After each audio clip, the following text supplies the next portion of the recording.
Nick Krall told the Chicago White Sox, thanks, but no thanks. We're going to tell you why I was right all along about a Luis Robert trade on today's Locked On Reds.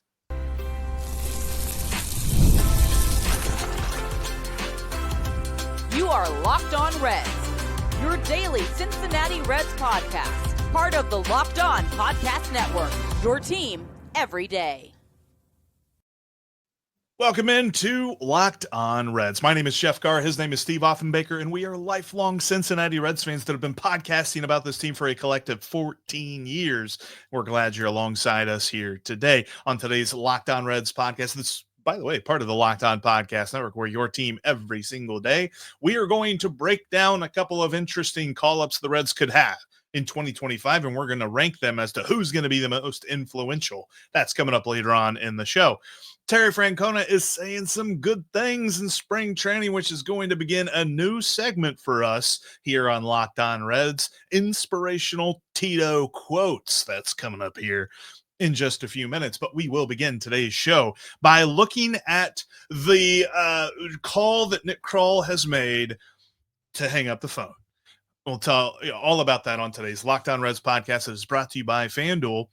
Make every moment more. New users can win $150 in bonus bets with their first $5 winning wager. Just check out FanDuel.com.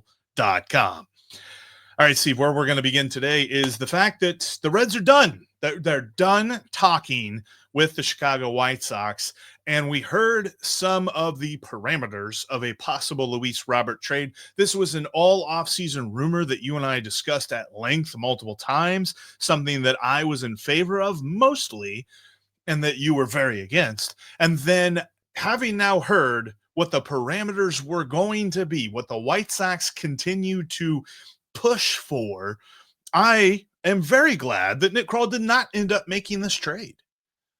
Yeah, I had a lot of reasons why I was very, very anti a Luis Robert trade.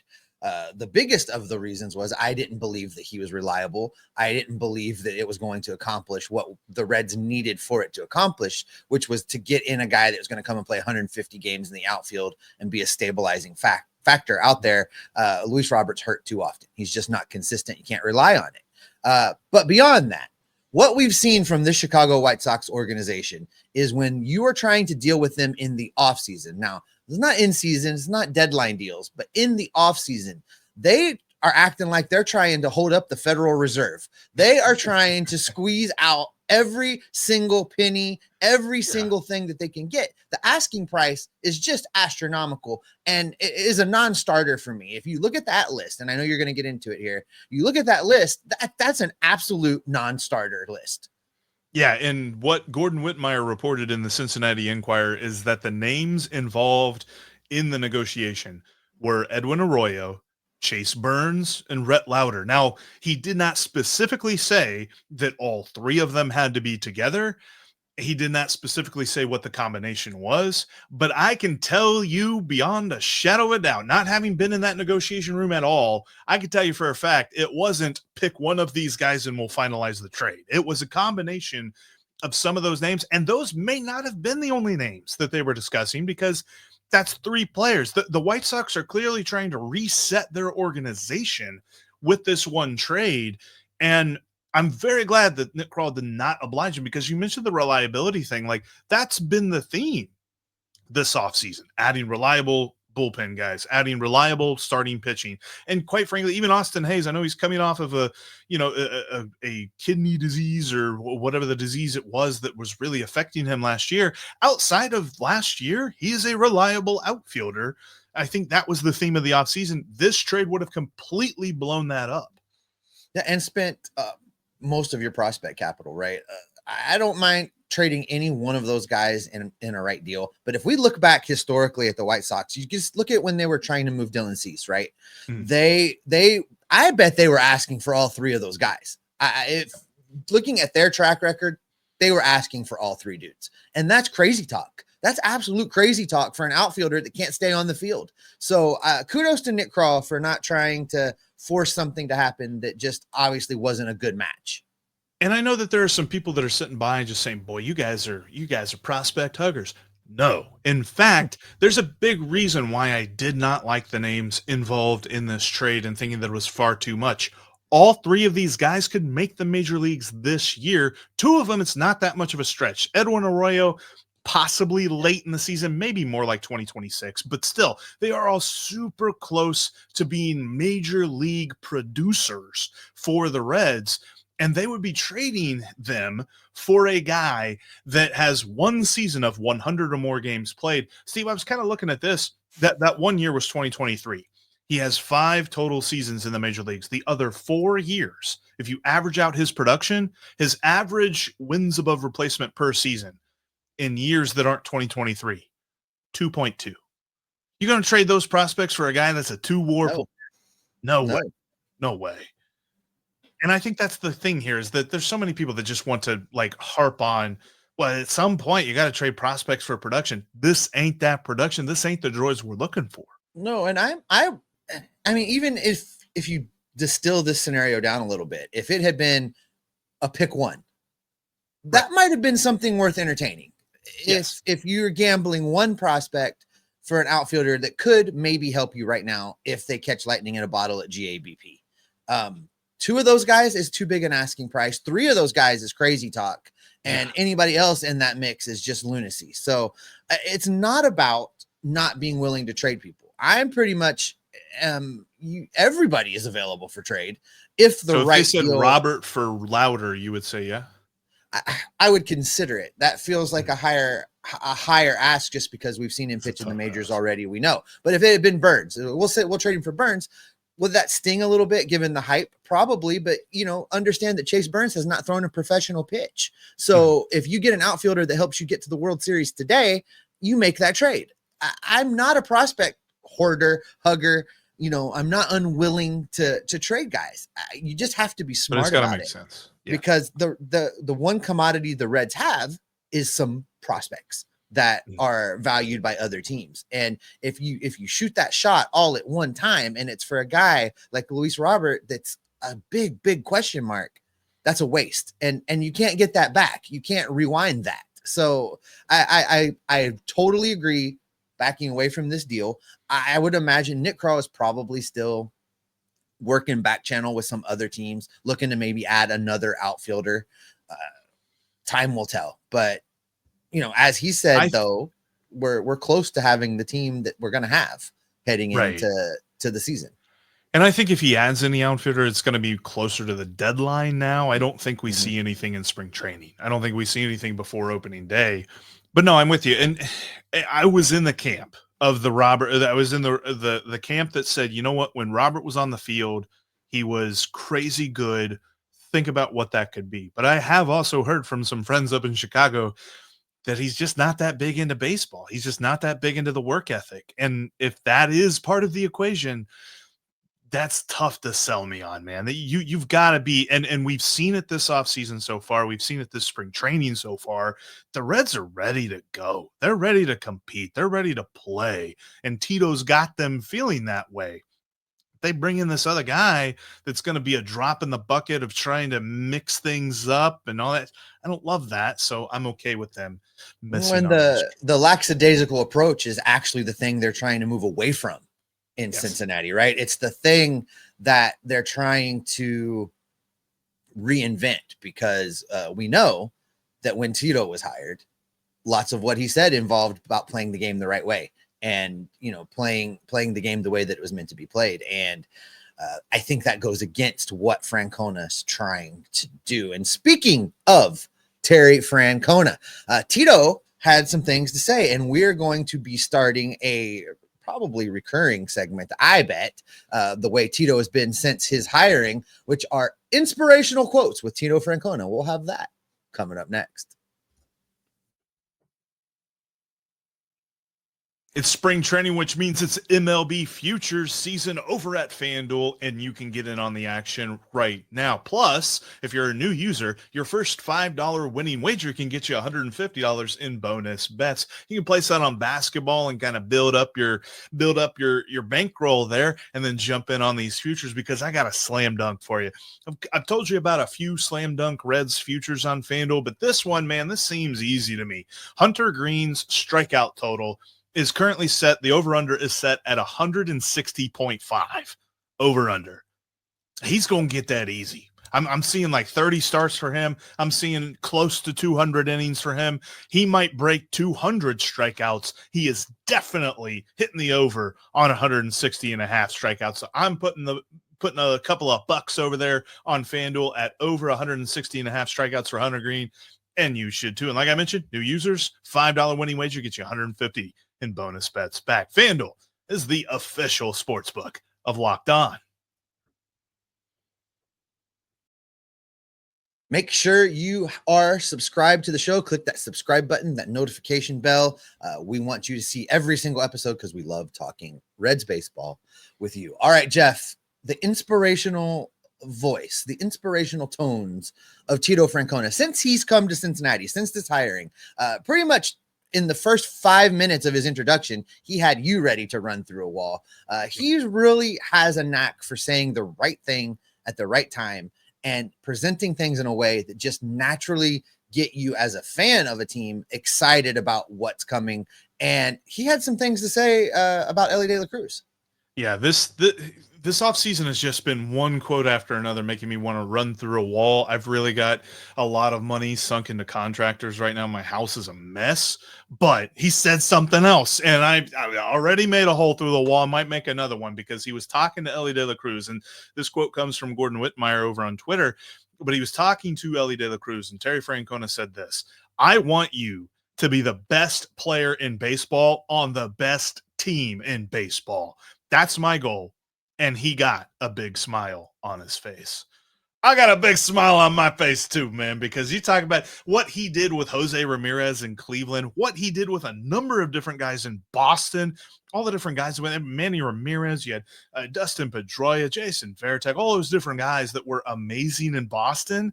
He was their manager. He knows how to get the best out of guys. And here comes one of the most talented baseball players we've ever seen in Elly De La Cruz. And Tito gets to mold him and make him into an even better baseball player. Like, this is so fantastic to me. I absolutely agree. I think what we're going to see is Elly De La Cruz make that leap.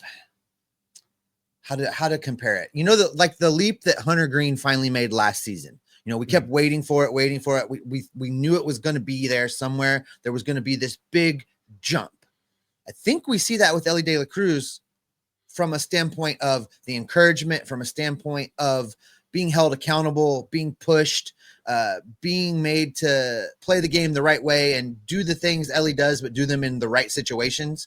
Yes. All of that with Tito driving it, I think we see Elly make that jump. Now, the thing about that is he was nearly MVP WAR last season. Right. You get a jump out of him based on those factors from Tito, you're talking about a 6 to 7 to 7.5 WAR season from Elly De La Cruz. Sign me up for it. That's MVP. That's playoffs. That's fun. I can't wait for that. And he keeps getting disrespected by all these rankings and stuff. Like the MLB Network did their top 100 rankings and they put him at number 31. I'm not even really going to go into why I think that's silly, but like Elly is a much better player. Like there's not 30 players that are better than Elly De La Cruz. And quite frankly, depending on how well he pitches, there's a chance that Elly could push Shohei Ohtani, depending on how good of a jump he can make this year. Ohtani's going to be back on the mound, though, so that's going to be kind of tough to knock him off that MVP pedestal. But I love this quote, and it follows along with something else that came out as a quote yesterday, too. Gordon Whitmire also he was talking to Jonathan India at Royals camp, brand new Royals second baseman Jonathan India. He said India said, quote, "The Tito hiring is huge for them. They need that. They need that discipline. They need that fire in their butt." And he's saying this all on the heels of kind of making comments leading Whitmire to believe that, Jonathan India said that a lot of the young Reds players were taking advantage of David Bell's patient, nurturing personality late last season. So you bring in Terry Francona, who, yes, he is known as like the most all-time player manager that there ever was, but he is so good at keeping a player focused on the ultimate goal. That, for me, is going to be transforming to so many different guys, especially Elly, but it's going to be transforming for so many different guys that I see the jump that this team needs to make to get to the playoffs happening because of his hiring. And I think that's why we kind of wanted to start this whole idea of inspirational quotes from Tito, or inspirational. Well, we're going to come up with some music and things like that. Maybe you put a little bit underneath, a little piano playing underneath, and staccato or something. Yeah, maybe the lights will dim the lights a little bit and just have inspirational, feel good moments. The words of Terry Francona. We're gonna do it. It's gonna happen. Words to run through a wall by from Tito Francona. But yes, I love this, and I'm interested because I feel like we expected this. The post-mortem on the David Bell era, comparing it to Terry Francona, but to get it this early on in spring training is kind of telling. Interesting what India had to say. That it felt like some of the young guys took advantage of, basically David Bell being soft. And, you and I talked about this a little bit. We talked about this a little bit before we started recording. I wonder, I got nothing to really back this up. This is pure Steve speculation.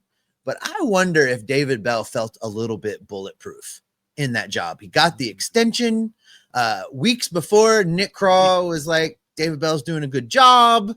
I just wonder if David felt like, I don't care. We're not winning anything this season. We're out of it.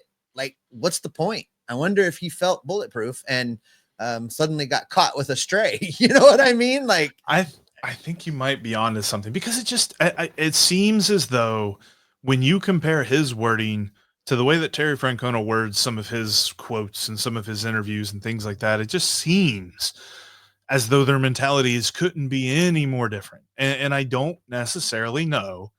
And of course, hindsight's 2020, and the guy getting fired is a huge piece of evidence to this take.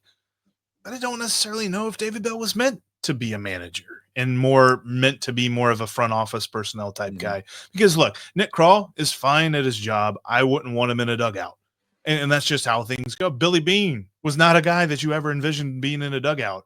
Like, based on everything that you read and everything you heard about him, there's just different personalities. There's different approaches to life. And David Bell had a front office mentality down in the dugout. I think now we got our dugout dude in Tito, and he's going to lead this team to where it wants to go. I'm excited to watch, I guess, not only just the difference in attitude and the difference. I want to see what the difference in the energy is surrounding the players, when there's slumps, when there's struggles, when there's errors, when there's mistakes. That's what I'm really interested in seeing, how that plays out. What is the dynamic like in the dugout when, we saw this from Elly, right? He booted some balls, and, this was like my one Elly criticism that I felt like was just him being lazy sometimes. Like, he has all the athleticism in the world, and you can't get down on a ground ball. Like, that was just being lazy. The Olay thing that he does versus getting in front of the ball. I'm interested to see what happens the first time he boots one like that and goes back in the dugout. What does Terry do? How does Tito react to that? Is it a look? Is it an arm around him? Is it a something? Because what we didn't have was anything at all from David Bell. He didn't do anything. Right. So I'm interested to see how that's handled moving forward. I think it's more so, I think it'll be more telling when a player makes an error, how that player reacts whenever they get back to the club. I don't think we see Tito standing on the top step, arms crossed, How dare you? Oh, I think you're why'd wrong you do about that. Why'd you do that? You're wrong about that. I don't think think he's we're going to exactly see what that. he's going to do. Based on everything that I've heard, I don't believe that's going to be the case. We're not going to be seeing a Lou Piniella getting ready to throw something at the guy that just booted a ground ball. Like, I don't think that's going to happen. But I think there's going to be an understanding that is set behind the scenes, not something for camera, not something for, fan-facing things. But there's going to be an expectation that Tito's going to have set. And he said it with this quote. He didn't say, I want you to be really good. He didn't say, I want you to go out there and be the most competitive, be the most prepared, or be the most anything. He said, I want you to be the best player in baseball. And he didn't say, I want you to be the best player in baseball outside of Shohei Ohtani. He didn't say, I want you to be the best player in baseball outside of Juan Soto or Aaron Judge. He said, I want you to be the best player in base. I think the expectation is set behind the scenes, and we're going to see it more so in the individual reactions of players whenever they go through a bit of a struggle. I don't necessarily know that we see those prolonged slumps that guys would tend to go through during the David Bell era. Well, but that's the other piece of it, though, just to tack onto that thread. That's where I love that Tito is going to be better at putting guys in positions to be successful, because I'm telling you, David Bell was on cruise control for the last 3 months of the season. If take the same exact team and substitute Francona for Bell last year, Will Benson does not continue to get run out there. I don't care if Tito had to play the outfield himself. He would not have just continued to do that. You know what I mean? I feel like Tito's going to be much better at knowing when to change course. No, and I definitely agree with that. And we're going to have much more, because I have a feeling Tito's going to have much more inspirational quotes for us as the year goes along. And I'll try and work on maybe a little music bed or something there. We'll produce it up a little bit. But for now, I kind of want to change gears, because I saw something from Baseball America that said that 2025 is going to be a lot like 2023 for the Cincinnati Reds when it comes to talent making it to the major leagues.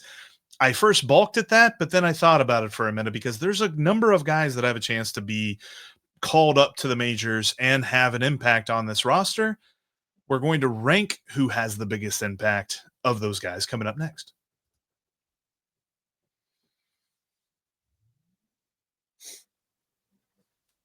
If you can't watch us, you can listen to us on your favorite podcasting app, because we're literally on all of them. Check us out today.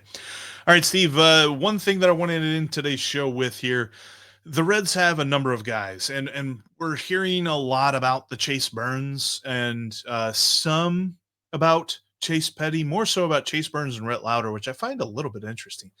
But there's at least 3 pitchers, and Rhett Lowder, can we include him in this, or is he technically because I not? think he's going to start the season in AAA. So we can include and him he does still rank as a prospect. They still have him on, top prospect list. Okay, yes, Rhett Lowder is a part of this, but I want to rank players who are going to have the biggest impact as call-ups to the Reds in 2025. Now, I'm not talking about their career. I'm not talking about their potential. I'm talking about what they're going to bring to the table for the Reds in 2025, because especially on the pitching side of things, there are a number of guys that have a chance to do this.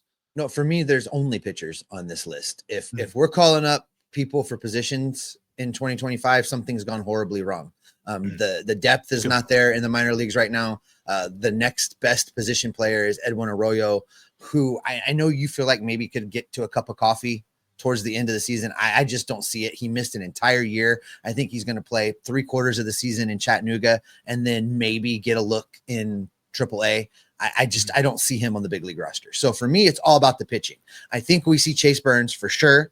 I think we see more of Rhett Lowder for sure. And the real wild card here is there enough opportunity to go around for Chase Petty to also get a shot? And that's how I kind of rank those guys right now. If they get in a situation where they need a starter right now, they know what they've got in Rhett Lowder. They know that he can come up to the big league level and pitch and not be overwhelmed. He'll be the first guy up just because he's been there before. He's done it before. Chase Burns will be a little bit more controlled. It will not be a desperation call up like Rhett Lowder's was last year. It'll be more of all right, he's looked really good. The next opportunity that we have, somebody needs to skip a turn or whatever, then we'll get to a Chase Burns. That's how I see that. So then you got to be down 3 starters now, understand, to get to Chase Petty. So for me, I don't know that happens. On the relief pitcher side of things, I think we see Luis May at some point in time. He's going to be in this bullpen because one of these relievers will get nicked and need a couple of weeks off. It's just going to happen. And I think Luis May is probably your first guy, unless Ian Jabot or Shaw or Alex Young, or one of those guys, Josh one of those non-Raj or somebody like that. Yeah. Decide to stick around in AAA as insurance. Then maybe you got. Which technically we won't necessarily count the non-roster veteran guys on this list. This is more so guys to make their major league debut. But I'm hearing you. I think that will take away from the Luis from May the opportunity, right? Is it Luis May or is it Ian Jabot, right? If you've got Jabot sitting down there as insurance, you're bringing up Jabot, right? Yeah, you're bringing him up. You're bringing Alex Young up, somebody like that, even over Zach Maxwell. I'd be interested. I think we do see them at some point. The thing for me that's going to make a case for Chase Burns, because I think Rhett Lowder's the easy pick, right? But I think Chase Burns has an interesting opportunity. Does he come up around August? And then should the Reds be exactly where we want them to be and get to the playoffs, they're not going to have a starting rotation of 5 guys. They're going to have a starting rotation of 3 guys. So they're going to put a couple of dudes in the bullpen. Who do you want coming out of the bullpen? The fireballer or the control guy? I think you want the fireballer, and Chase Burns is that fireballer. So he's got a shot in that his impact on 2025 could be greater felt toward the end of the season as the Reds hit the stretch run and hopefully the playoffs. And he could be coming out of the bullpen for them just in that short term. I mean, he's obviously a starter moving forward. I mean, I'm not saying they're going to move him to the pen and keep him there a la Aroldis Chapman, but they're going to maybe have a chance to use him as a bullpen weapon in the playoffs. Yeah, that's one way to go. But also, if you're down to 3 starters, let's just say the rotation structured the way I rattled it off the other day. What are you doing with Nick Martinez and Andrew Abbott? You're going to put them in the bullpen. True. So there's still not really room to add Chase Burns. You're going to keep those 2 veteran guys in the bullpen. And as insurance, if somebody gets nicked in a playoff game or just has a bad outing, you're going to want somebody that can eat those innings. So I don't see it. I see it that there's going to be a pecking order, and it's going to come down to using those younger guys to maybe allow Tito to skip a turn for guys in the rotation, because there's a few dudes in this rotation, Nick Lodolo being the prime example, and really Nick Martinez being an example of this, that, they didn't make 30 starts. Nick Lodolo's never done it. So if you want Lodolo and to be the guy that you want him to be in the playoffs, he has to miss starts during the season. There's no way to get him a full 30 start season and still have any expectation of him having innings left on his arm for a playoff run. The other factor, and this sort of plays into the Ian Jabot of it all for Luis May and Zach Maxwell, the other factor that could affect the starting pitchers is, where's Wade Miley in all of this? Because Wade Miley is slated for a late May, early June return, and reports out of camp right now are that he is really leaning into being like a veteran leader in this clubhouse. So he's going to be around. I don't see him bailing. I don't know. Like, I know he's got a June cutoff where he can choose free agency over this, but I feel like if he's close to returning, he may just hang around and then try to get back on the mound in the major leagues and remain this veteran presence for the Reds in the clubhouse. And I think he's definitely going to play a role second half of the year. I don't think it's going to be early at all. I mean, obviously the earliest we'll see him is in June, but he could be taking away potential spots for Chase Burns or Chase Petty, maybe even Rhett Lowder, if the rotation stays as healthy as we all hope it can be. Well, I hope that it's healthy. I hope this is a great problem to have, right?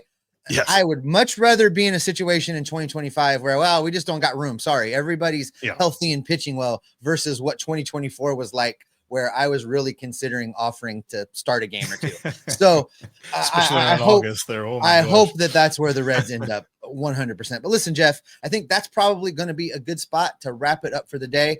Coming up next week, guys, we're going to do some positional breakdowns for you. Workouts are fully underway. Everybody's out at camp. getting their work in. We're going to start breaking down the positions, just working our way around the field to get everybody set this coming week, because the following week, guess what, Jeff? There's actual baseball games to talk about. I cannot wait. So we're going to have you covered for all of that here on Locked On Reds in your feed Monday through Friday. If you want to hit us up in the comment section, if you got questions, if you got things you want us to talk about, let us know. Share the show with your friends. Make sure you follow us on the socials, because we are going to continue to gather up all the news, the rumors, the information, continue to report on who's in the best shape of their life during this important season of baseball. And we're going to bring all of that information back right here to keep you locked on Reds every single day. Seriously, man, Tito's got me so fired up. I mean, how do you fix brick? Like, who do I call? Is that like a mason? Easter Island head can punch right through.